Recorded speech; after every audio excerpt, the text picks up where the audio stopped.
Tu canal católico Promesa MRC presenta al Padre Chelo en New York.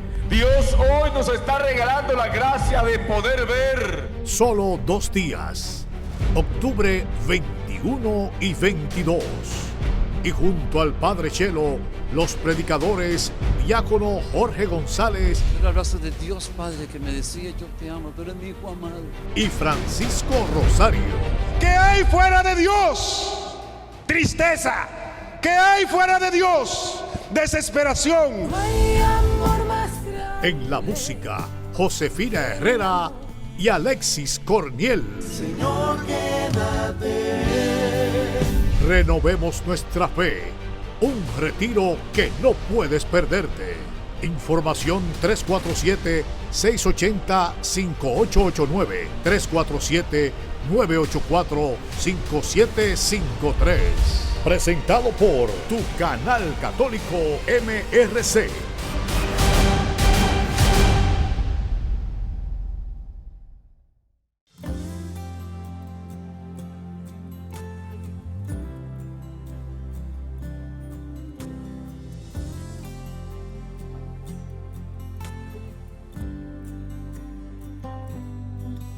Cuando todos te abandonen y te hayan dado la espalda, solo piensa en Jesucristo, amigo que nunca falla.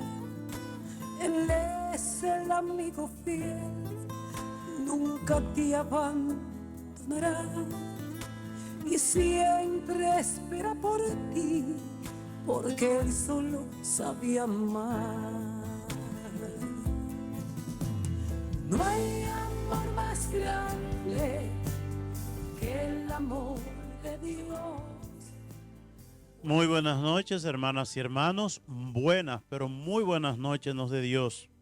Vamos a comenzar el programa La Vida en Cristo y hoy vamos a hablar sobre la divina providencia, sobre todo elementos concretos bíblicos, personajes que se vieron protegidos por la providencia. Vamos a comenzar en oración, en el nombre del Padre y del Espíritu Santo. Amén. Ven, Espíritu Santo, llena los corazones de tus fieles, enciende en ellos el fuego sagrado de tu amor. Envía tu Espíritu y todo será creado y renovará la faz de la tierra. Oh Dios, que iluminaste los corazones de tus fieles con la luz del Espíritu Santo, haz que guiado por ese mismo Espíritu del bien, consuelo por Cristo nuestro Señor. Amén. Hermanas y hermanos, inmediatamente entramos en tema.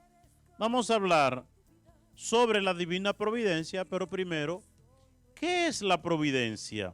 Se le llama providencia, oigan bien, se llama providencia al cuidado especialísimo que los papás buenos y generosos tienen con sus hijos pequeños. Es estar pendiente de qué necesitan, qué peligro tienen, cómo están de salud, qué están necesitando, etc. Providencia viene de proveer, es decir, prevenir para dar lo que el otro necesita en el momento oportuno. Cuando ese cuidado amoroso lo tiene Dios con nosotros, que somos sus hijos muy amados, se llama divina providencia. Una maestra una vez le preguntó a una niña, ¿quién es Dios? ¿Quién es Dios? Y la niña le dijo, Dios es un papá que ama como una mamá. Oigan bien, Dios es un papá que ama como una mamá. Qué buena definición. Y si ahora le preguntáramos a nuestro ángel de la guarda, ¿qué está haciendo Dios? Él nos contestaría, les está amando a ustedes. Es decir, ¿qué hace Dios a cada momento? Amarnos a nosotros. Eso es una cosa bella. Imagínense Isaías 49:15. Dice Dios, ¿acaso puede una madre olvidarse del fruto de sus entrañas? Es decir, para Dios es inconcebible que una madre no ame, no cuide, no proteja, no se entregue a sus hijos. Pero dice él, mira, aunque tu madre te abandone, yo nunca te abandonaré. Si creemos nosotros en este mundo que el amor de la madre es una cosa grande, el amor de Dios supera, pero en creces, ese amor que Dios tiene por nosotros. Dios cada momento está pensando en cada uno de nosotros. Nos está proveyendo de todo lo que necesitamos, ¿verdad? Eso es lo que se llama la divina providencia. Dios nos da a nosotros todo lo que necesitamos. Ay, pero es que yo tengo tanto tiempo pidiéndole a Dios tal cosa y no me lo da. Si le pide con fe y con confianza y no te lo da, simplemente convéncete de una cosa, no lo permite. Porque el papá bueno, generoso y juicioso, no permite al hijo chiquito de 6 meses jugar con la vela, con la luz, jugar con un cuchillo, jugar con algo peligroso. El niño no entiende que eso es un peligro, el papá sí. El papá no le permite, el niño grita y patalea. ¿Por qué el papá no le permite? Ah, porque eso es un peligro. Así somos nosotros frente a Dios, niños. Entonces, vamos a ver algunos casos especiales en la Biblia, algunos casos especiales de divina providencia, Bueno, en el libro del Génesis vemos primeramente una figura muy importante y esa figura se llama Noé, ¿verdad? ¿Qué dice la palabra de Dios? Que el pecado cundió, se regó el pecado y ya vio Dios que era algo insostenible. Dios algo tenía que hacer porque se estaba dañando todo lo que Dios había hecho, porque el pecado daña todo. Lo primero que daña el pecado es a nosotros mismos. Entonces Dios interviene para purificar a la humanidad de todo lo pecado. Pero entonces viene el diluvio. Y ese diluvio es como el agua limpia todo. Ese diluvio fue como un bautismo general, ¿verdad? Para limpiar, purificar todo lo que era pecado. Entonces, dentro de esa sociedad pecaminosa había un hombre que dice que amaba a Dios y obedecía a Dios. No solamente amaba a Dios, sino también que lo obedecía, ¿verdad? Porque si yo amo a papá, yo obedezco a papá. Si amo a mamá, obedezco a mamá. Ese amor etéreo, ¿verdad? Ese amor sin fundamento, eso no es ningún amor. El amor se demuestra en la obediencia, ¿verdad? Y entonces Abraham era un hombre creyente en Dios, que creía en Dios y obedecía a Dios y caminaba según la ley de Dios. Entonces, como Abraham puso su confianza en Dios, tenía la confianza puesta en Dios, viene Dios y le dice, Noé, como Noé tenía la confianza puesta en Dios, Dios le dice, mira Noé, viene el diluvio, ¿verdad? Viene el diluvio y la cosa se va a poner fea, muy fea. Entonces, ¿qué tú vas a hacer para que tú te salves, tú y tu familia, en virtud de que tú eres un hombre de fe, en que tú crees en mí, en que tú pones la confianza en mí? Entonces tú vas a construir una barca. Te vas a salvar tú, tu familia y los animales. Oigan bien, Dios salvó a los animales porque los animales no tenían pecado, ¿verdad? Dios decidió salvar a los animales también. Ahora, hay una tradición que dice que Abraham también Noé recibió la noticia como de decirle a la gente, a los vecinos, miren señores, va a venir el diluvio. Incluso hay canciones de esa, ¿verdad? Richie Ray y Bobby Cruz tienen una canción sobre esa a la actitud de Noé, y Noé salió, señores, mire, va a venir un diluvio grande, yo estoy haciendo una barca, ahí cabe todo el mundo, ¿verdad? Y todo el que quiera salvarse, venga y súbase. Ay, ese hombre está loco, ¿quién le va a poner asunto? Que Jesucristo rememora este acontecimiento de Noé diciendo que en tiempo de Noé la gente solamente se dedicaba a cosas mundanas, pero la gente no se dedicaba a hacer obras buenas, no, la gente no rezaba, la gente no se reunía para alabar y glorificar a Dios. Es decir, la gente no hacía acciones espirituales, solamente cosas mundanas, de placeres, de gusto, y bueno, por ahí se fue la cosa. Pero en esa humanidad, en esa sociedad, en tiempo de Noé, Noé, que era un hombre justo, que creía en Dios y obedecía a Dios, entonces recibe la divina providencia de Dios. Y Dios lo cuida y lo protege, incluso de ese diluvio que iba a purificar a la humanidad. Después tenemos nosotros la figura de Abraham. Miremos nosotros cómo Abraham, a esa gente que confían en él, Dios no lo abandona, incluso en el momento difícil. En el momento de peligro, ahí está Dios, ayudando y auxiliando a aquellos que confían en él. Y hay un elemento de este Abraham que muy pocos conocen. Y eso lo vemos en el capítulo 14 del libro del Génesis. Un episodio de Abraham muy interesante y lo voy a explicar. Resulta que Abraham, bueno, sabemos nosotros, le dio prueba a Dios de que creía en él y lo obedecía. Abraham, déjalo todo, y Abraham se fue y lo dejó todo. Después Abraham, sacrifícame a tu hijo, y Abraham cogió a su muchacho a sacrificarlo, y cuando lo va a matar, Dios le dice, no, detente, era una prueba. Ahora yo sé que tú eres un hombre de fe. Es decir, la fe es obediencia. Y como Abraham dio prueba de fe, entonces Dios comenzó a caminar con Abraham. En el capítulo 14 del libro del Génesis, oigan bien, dice, y sucedió que por aquel tiempo que Anfalfet, rey de Sanar, Ariot, rey del Ponto, Condorlamor, rey del Elamitas, y Tedal, rey de los Goyín, declararon la guerra, ¿verdad?, a todos los territorios conocidos.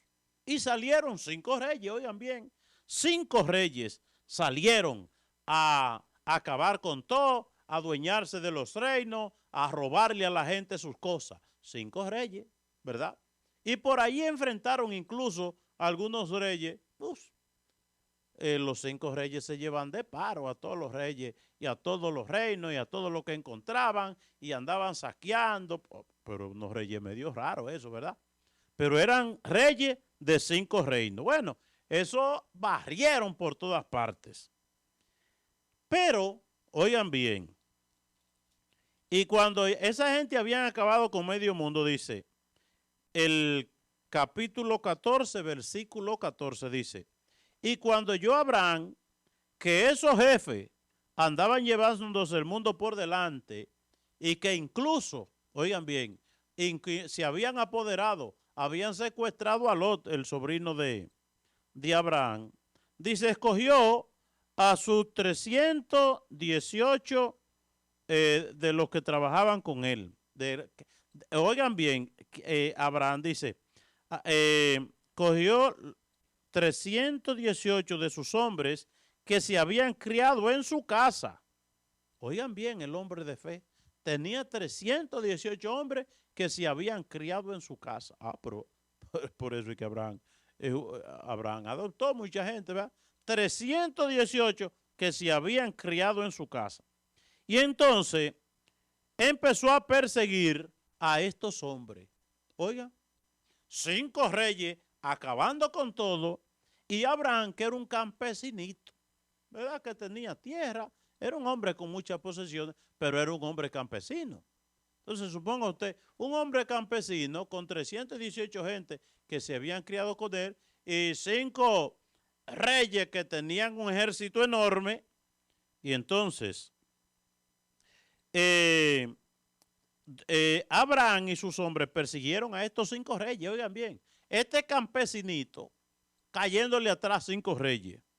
Y dice el capítulo 14, versículo 15, con sus hombres cayó de noche sobre ellos y los derrotó y persiguió hasta Jobá, el norte de Damasco. recuperó el botín y también a su sobrino Lot, con sus pertenencias, a las mujeres y al resto de la gente. Es decir, esta gente tenía secuestrado medio mundo, 5 reyes. Y Abraham, un campesinito, le cayó atrás y con la fuerza de Dios lo acabó. Y recuperó todo, ¿verdad?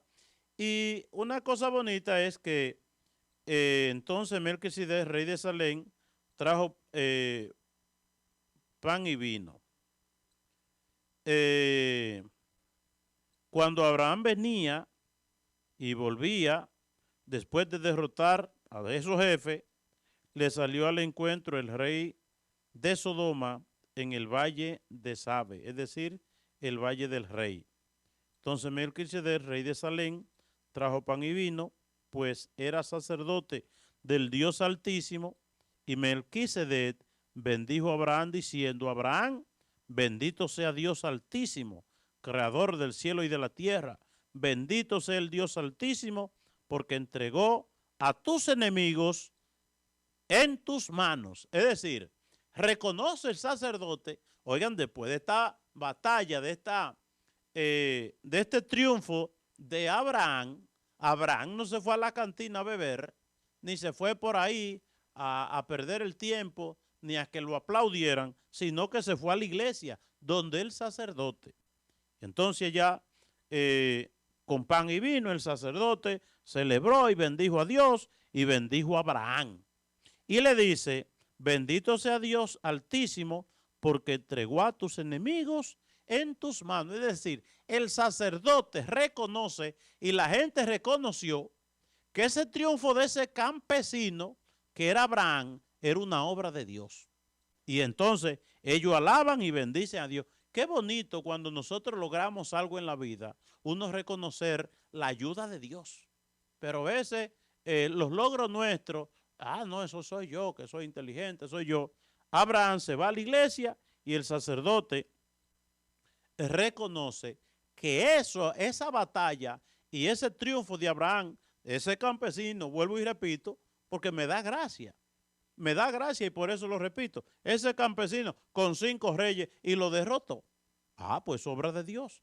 Pues entonces Abraham se va donde el sacerdote y allí empiezan a alabar y bendecir a Dios. Luego el rey de Sodoma dijo a Abraham: vuélvete, devuélveme las personas que has librado y quédate con sus pertenencias. Oigan, le ofrecen el rey de Sodoma le dijo a Abraham: mira, Abraham, que la gente se vaya para su casa, pero como fuiste tú que luchaste con tu gente y Dios te permitió eso, quédate con su pertenencia. Y entonces Abraham le respondió: levanto mi mano hacia Yahvé, creador del cielo y de la tierra, el Dios Altísimo. Oigan, qué creencia más profunda tenía Abraham. Y le dijo: para jurar que no tomaré una hebra de hilo, ni la correa de un zapato, ni cosa alguna que te pertenezca. Así tú no podrás decir: Abraham se hizo rico a costa mía. No quiero nada para mí, sino tan solo lo que han comido mis hombres. En cuanto a mis aliados, Aner, Escol y Mambré, que ellos mismos tomen su parte. Yo no quiero nada. El hombre de Dios es desinteresado, ¿verdad?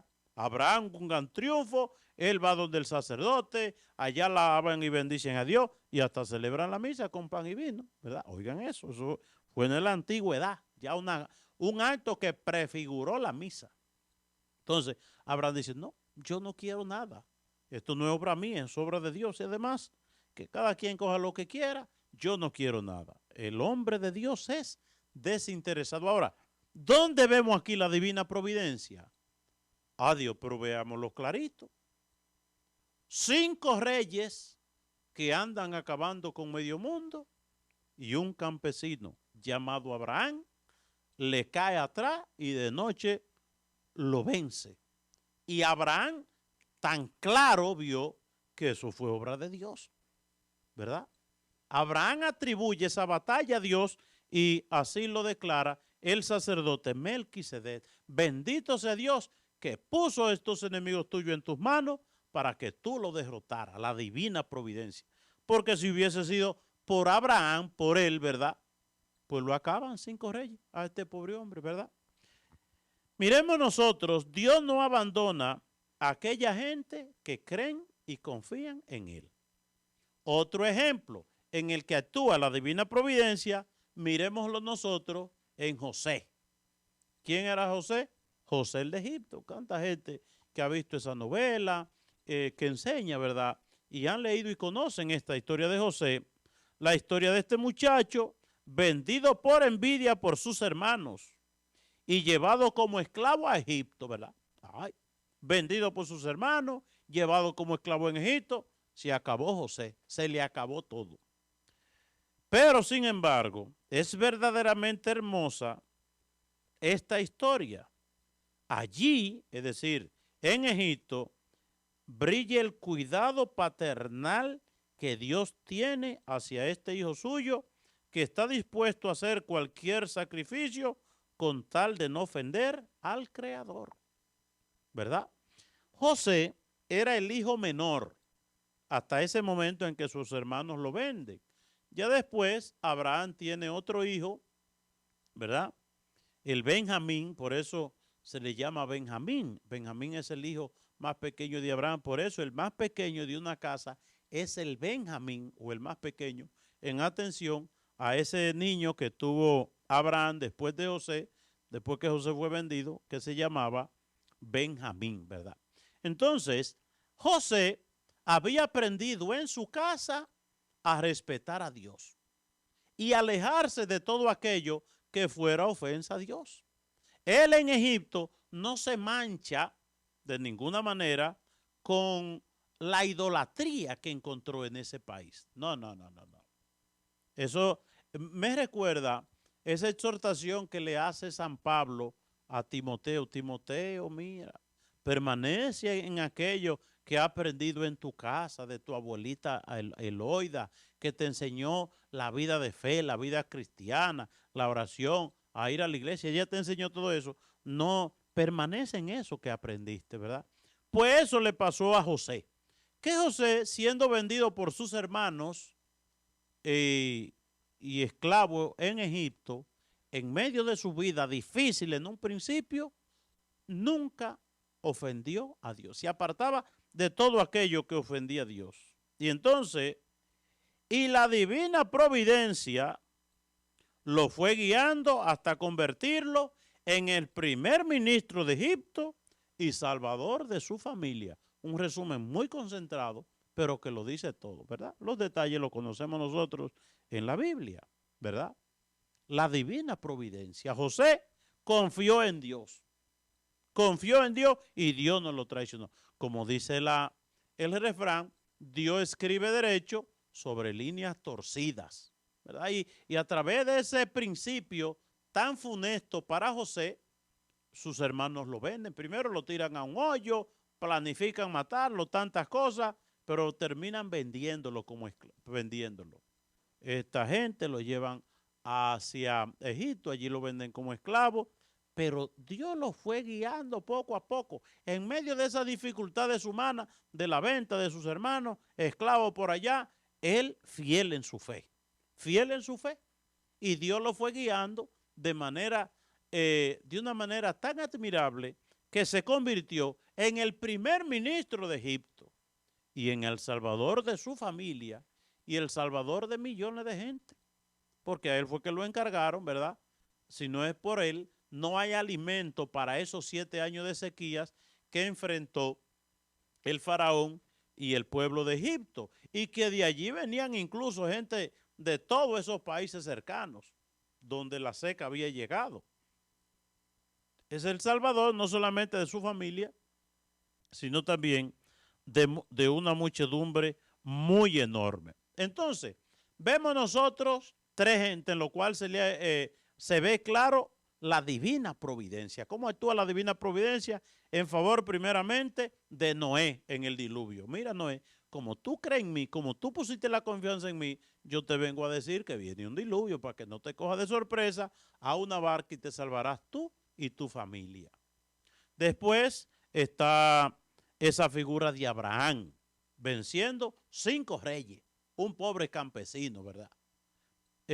Claramente la mano de Dios. Y miremos nosotros como él percibe la cosa tan clara que se va derecho donde Melquisedec, rey de Salem, sacerdote del Dios Altísimo, y allá hacen una celebración con pan y vino que prefiguró la misa y donde se reconocía a Dios como el autor de esta victoria que de Abraham, es decir, fue Dios que venció en la persona de Abraham. Eso es una cosa bella. Y después tenemos este caso de José, José el de Egipto, vendido por sus hermanos, esclavo en Egipto, y Dios lo va guiando poco a poco, la divina providencia. Una cosa tan perfecta. Pero vemos nosotros también Lot. Lot, cómo fue salvado, ¿verdad? Lot, podemos decir, adquiere la fe con la cercanía de su tío, ¿verdad? Cómo hasta un tío influye en la fe de un sobrino. Lot era el sobrino y Abraham era el tío. Y Lot, de alguna manera, pues se llena de fe y de buenos valores aprendidos de su tío Abraham. Y cómo llegan unos ángeles en forma de hombre y son acogidos por Lot, y allá una multitud de pervertidos, ¿verdad?, querían hasta violar a esos hombres. Y Lot se convierte en el defensor de esos ángeles. Entonces el pecado es una cosa tan grande que Dios decide, caramba, pero ni unos ángeles. Oigan dónde llega la perversidad de la gente cuando se aparta de Dios. Estos pervertidos querían violar a unos ángeles, ¿verdad? Cuando el hombre no tiene a Dios, le entra lo que sea, pero uno dice, pero caramba, cosa fuerte, ¿verdad? Y entonces Dios decidió, ante estos actos abominables, acabar con Sodoma y Gomorra. Y recordemos que llovió fuego y azufre. Pero estos ángeles salvan a Lot. Se salva a Lot y su familia. Incluso es curioso que Lot tenía 2 hijas y las 2 hijas tenían novio. Y entonces Lot quiso salvar incluso a los novios de sus hijas. Pero ellos no le pusieron asunto. Por eso fracasaron, ¿verdad? Por no llevarse de consejo. Entonces, Lot se salva y su familia en virtud también de la divina providencia. La divina providencia salvó a Lot. Entonces, hay otros casos admirables, ¿verdad?, de la divina providencia. Miremos nosotros 3 ejemplos de ese pueblo de Israel, ¿verdad?, amado por Dios. Y hay una cosa interesante que dice Dios que Él amó a su pueblo Israel como un hijo. Y este pueblo gritó a Dios, gritó y aclamó a Dios. Y entonces Dios escuchó su grito y acudió, ¿verdad? Acudió allí la divina providencia, la providencia de Dios. Y entonces 3 casos de la divina, cómo actúa la divina providencia en este pueblo de Israel. Primeramente, cuando el pueblo de Israel que sale de Egipto, entonces, como en un acto podemos decir, como no muy racional, podemos decir, el faraón deja salir al pueblo de Israel. Pero una vez sale, como que reacciona y dice, no, yo voy a acabar con este pueblo. Y coge su gran ejército, ¿verdad? Y le cae atrás al pueblo. Este pueblo que no tiene ni un cuchillo para defenderse, ni un cortapluma, ni siquiera para defenderse. Un pueblo indefenso totalmente. Ahora, el pueblo tenía un arma poderosa, que era el amor y la protección de Dios. Es decir, contaba con la divina providencia. Y cuando viene ese ejército enorme, bien armado de los egipcios, y entonces lo que el pueblo tiene al frente, detrás de ese pueblo, ese gran ejército egipcio que lo viene a acabar, y entonces al frente tienen ese mar rojo, terrible, ¿verdad? Y un pueblo entero, donde habían niños, animales, tirarse a las aguas era suicidarse. Y entonces ahí Moisés aclama a Dios, la oración, el poder poderoso de la oración. Y sabemos nosotros la divina providencia, cómo actuó en ese momento. Se abrió el mar rojo y el pueblo pudo pasar. Pero los otros no contaban con eso, con esa protección. Porque los egipcios, cuando ven el mar abierto, pues vamos a caerle atrás.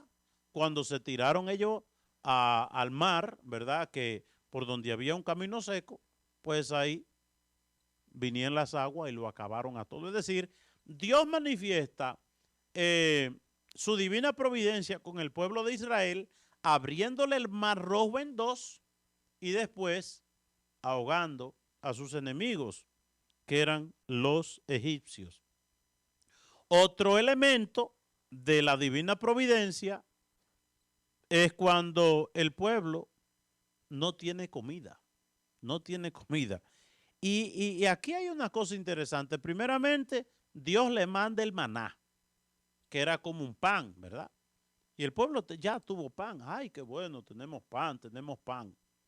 Pero resulta que llegó el domingo y entonces el pueblo la semana entera comiendo pan y el domingo dice, caramba, la semana entera comiendo pan.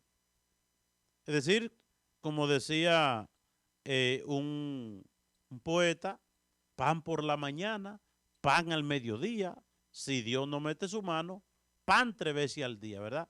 Entonces, como el pueblo estaba acostumbrado a que el domingo en familia mataban un pollito, como se hacían en nuestros tiempos, ¿verdad? Que todo era difícil, que la semana entera era la comidita vacía, un morito, arroz y frijoles, plátano y batata o yuca.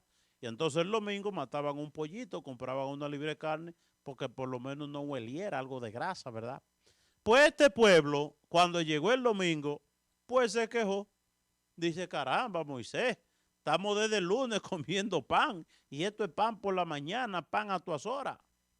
Y ni una carnita, caramba, pero dile algo a Dios, que tenga misericordia de nosotros.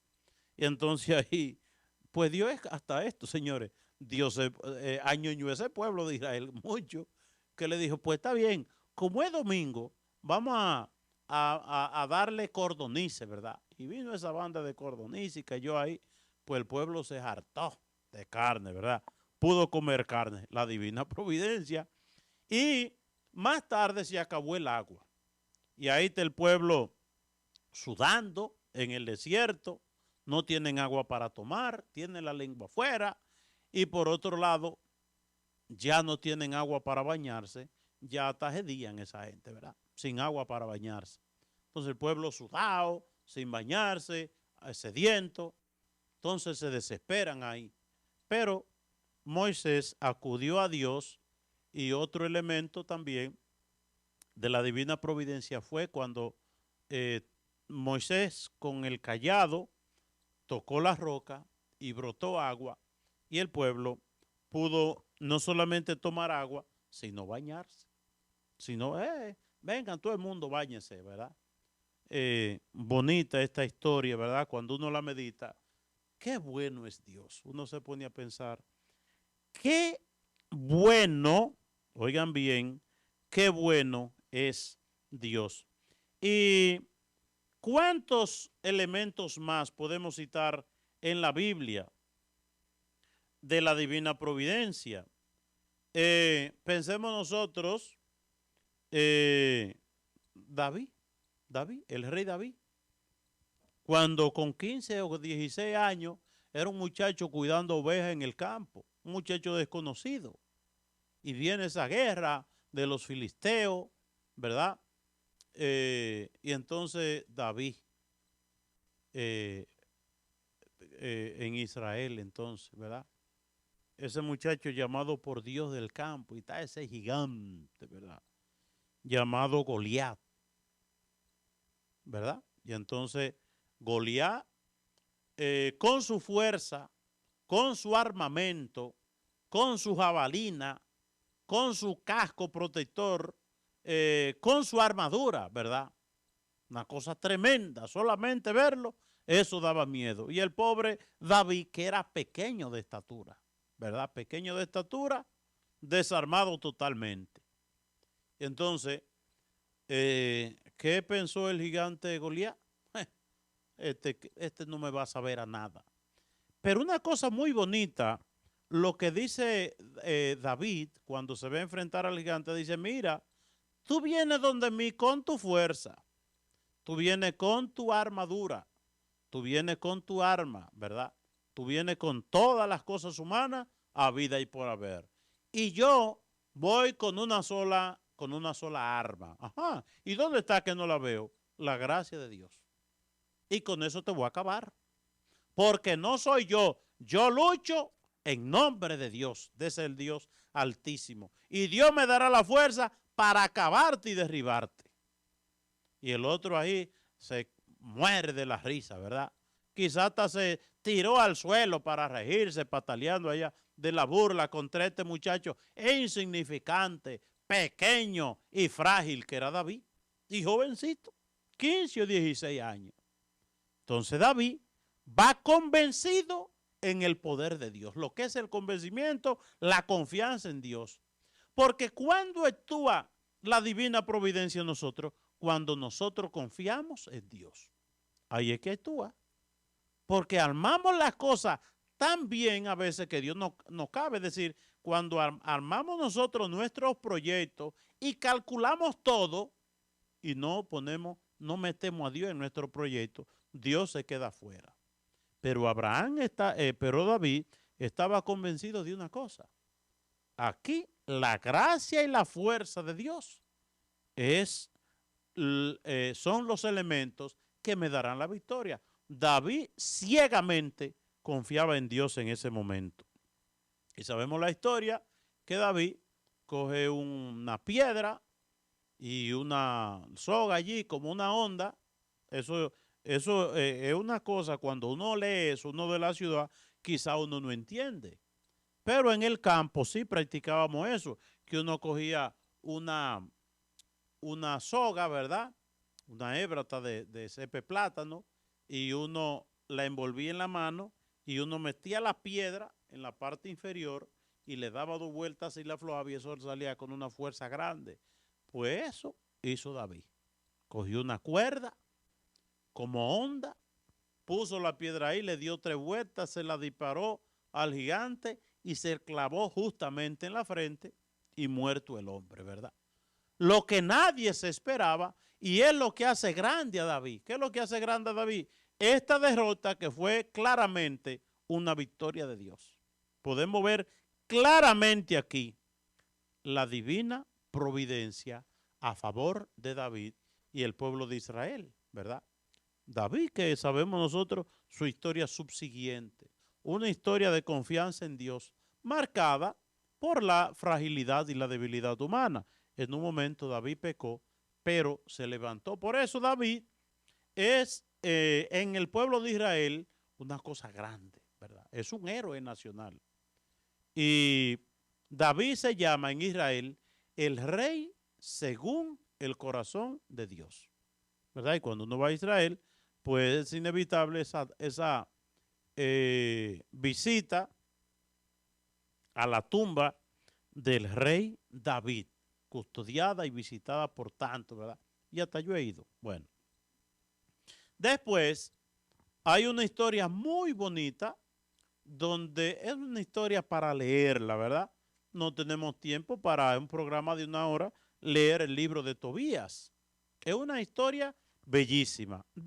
Tobías tenía un hijo llamado Tobit y entonces resulta que Tobías era una familia de fe, una familia creyente. Incluso hay un episodio que a mí me gusta muchísimo de este libro, y es que un día la mujer de Tobías sale y trajo un chivito, ¿verdad? Lo encontró por ahí.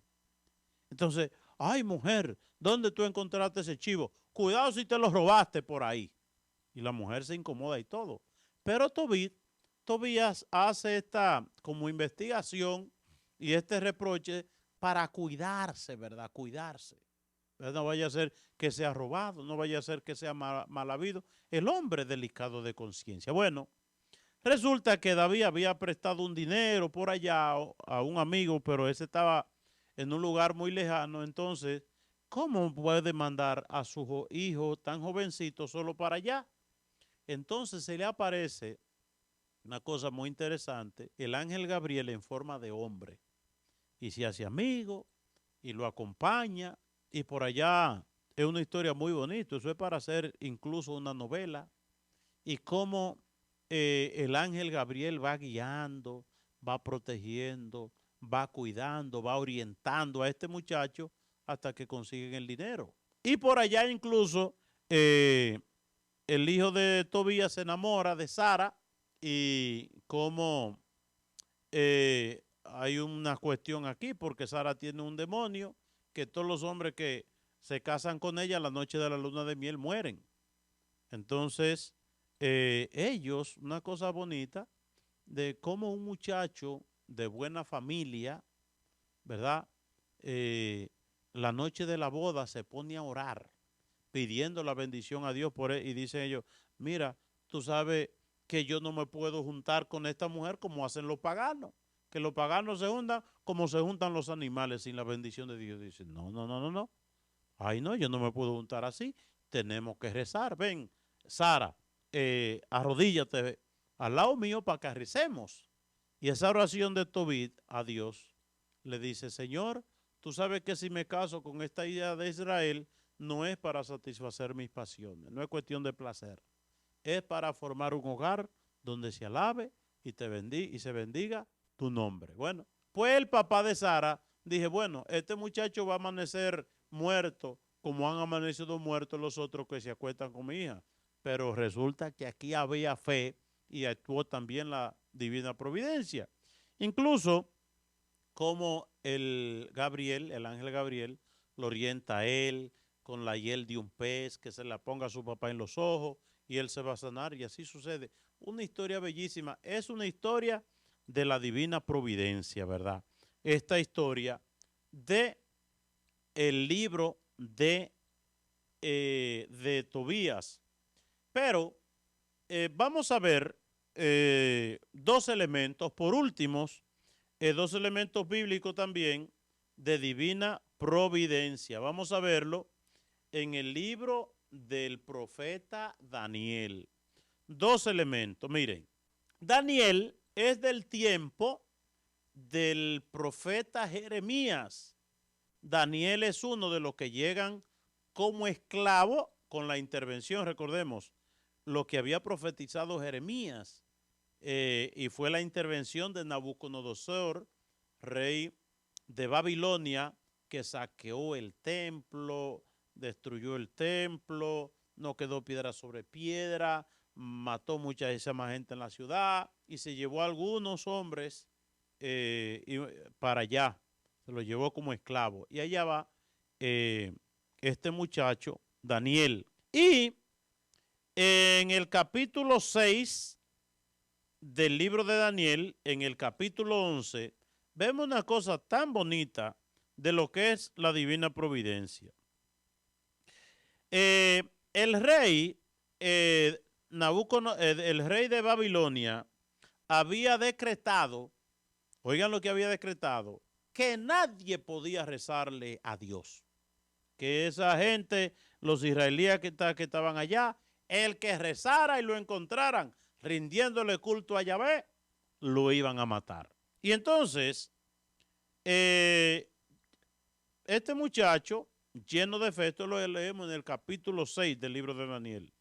Dice, cuando Daniel supo que había sido firmado este decreto de que no se podía rezar, entró en su casa y su pieza estaba en el segundo piso y la ventana daban a Jerusalén. 3 veces al día Daniel se ponía de rodillas y oraba. Oigan bien, Daniel se ponía de rodillas y oraba y alababa a Dios como lo había hecho siempre. Había un decreto que el que hiciera eso lo iban a matar, pero Daniel dijo, yo no voy a, más vale obedecer a Dios que a los hombres. Entonces, como se puso a rezar como lo había hecho siempre, pues bien, esos hombres entraron en tropel y encontraron a Daniel que estaba suplicando e implorando a su Dios. Corrieron donde el rey y le contaron: ay, hemos encontrado a Daniel rezando allá, alabando a Dios. Y hay un decreto que el que haga eso tiene que morir. Entonces, había un castigo en ese tiempo que era la fosa de los leones. Había un lugar lleno de leones hambrientos que cuando veían una gente, ¿verdad?, se lo comían inmediatamente. Entonces, el rey, que le tenía un poquito de cariño a Daniel, como que quiso defenderlo, pero no podía echar para atrás porque ya había un decreto. No podía violar la ley ni el propio rey. Pero el rey se acostó en el suelo como apesadumbrado, diciendo: bueno, señor, si es verdad que tú hiciste, líbralo, ¿verdad? Y entonces lo echaron al foso de los leones, y cuando esos que lo habían denunciado dice: bueno, este no dura ni 30 segundos, ni un minuto dura este vivo. Y lo dejaron ahí. Vamos a dejarlo un rato ahí, que los leones se lo coman, para que no crea en ese Dios, ¿verdad? Porque ya usted sabe, el que no cree en Dios es un chimoso de primera y le encanta como de destruir todo lo bueno que hay. Bueno, pues cuando volvieron, ¿qué resultó? Resulta que cuando fueron a ver, ahí estaban los leones echados alrededor de Daniel. Y entonces el rey Darío escribió a todos los pueblos y naciones y lenguas que viven en toda la tierra, diciéndole: este es el decreto promulgado en toda la extensión de mi reino. Oigan bien, la gente temerá y respetará al Dios de Daniel. Él es el Dios vivo que permanece para siempre. Su reino no será destruido y su imperio no tendrá fin. Él salva y libra, realiza señales y prodigios en los cielos y en la tierra. Él salvó a Daniel de las garras, de los dientes de los leones, durante el reino de Darío y el de Ciro el persa. Daniel fue cada vez más considerado por su fe en Dios. Dios no lo abandonó, Dios lo protegió, Dios lo cuidó de las fieras, de los leones, ¿verdad? La divina providencia.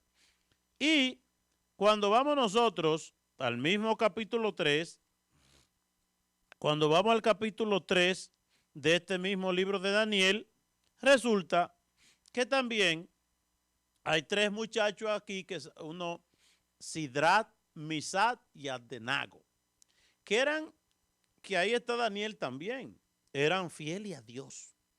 Lo que habían aprendido en Israel, a rezar en el templo, a hacer obras de bien, a alabar y glorificar a Dios, ellos siguieron con esa tradición.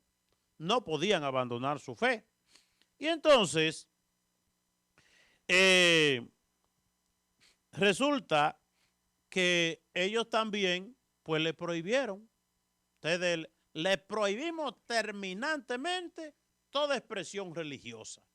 Ahora hay prohibiciones también por allá en Nicaragua. Daniel Ortega, ese bandido, pues se la ha ensañado con la iglesia, ¿verdad? Y recordemos que cuando la gente se pone con las cosas de Dios, ahí mismo fracasa. Recordemos a Trujillo en República Dominicana lo que le pasó. Entonces, en el capítulo 3, versículo 19, loco de rabia, ¿verdad? Nabucodonosor, ¿verdad? Ese rey de Babilonia, que había prohibido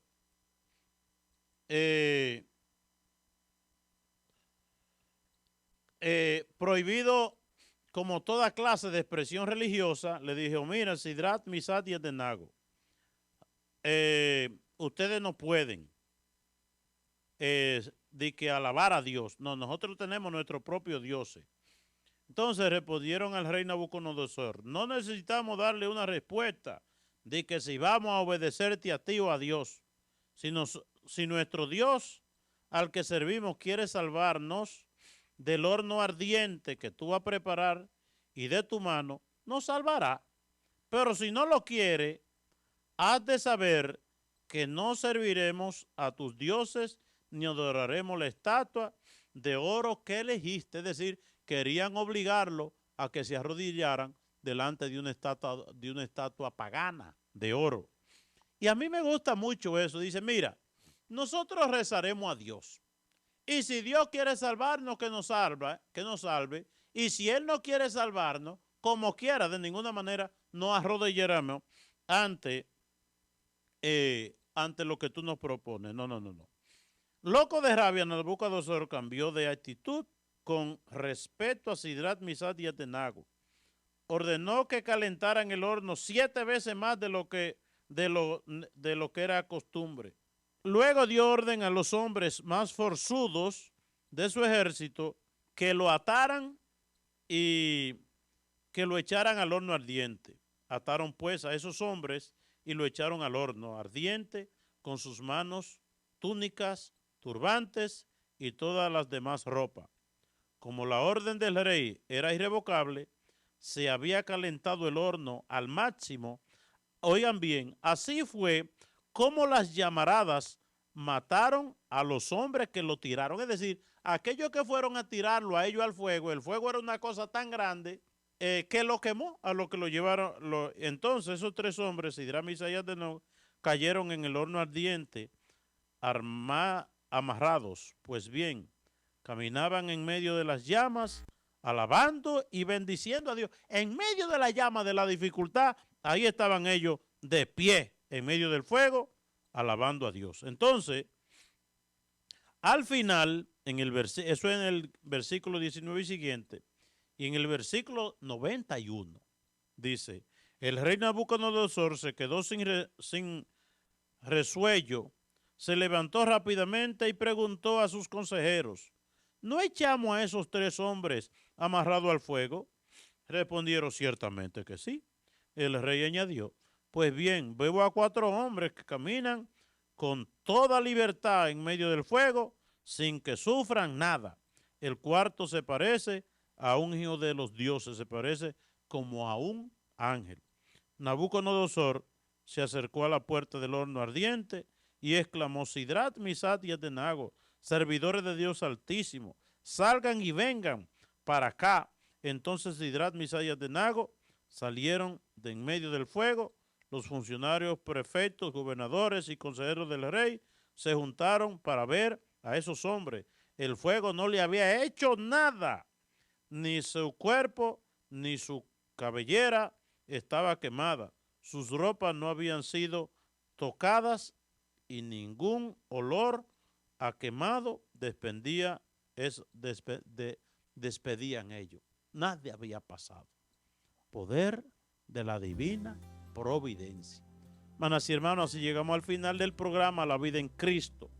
La invitación de esta noche, de este programa, confiemos siempre en Dios. Nadie ha confiado en Dios que haya quedado defraudado. Que por intercesión de la Santísima Virgen María y todos los santos, el Señor les come de sus bendiciones. En el nombre del Padre, del Hijo y del Espíritu Santo. Amén. Siga con su canal, su mejor compañía. Pasen buenas noches. Él es el amigo fiel, nunca te abandonará y siempre espera por ti.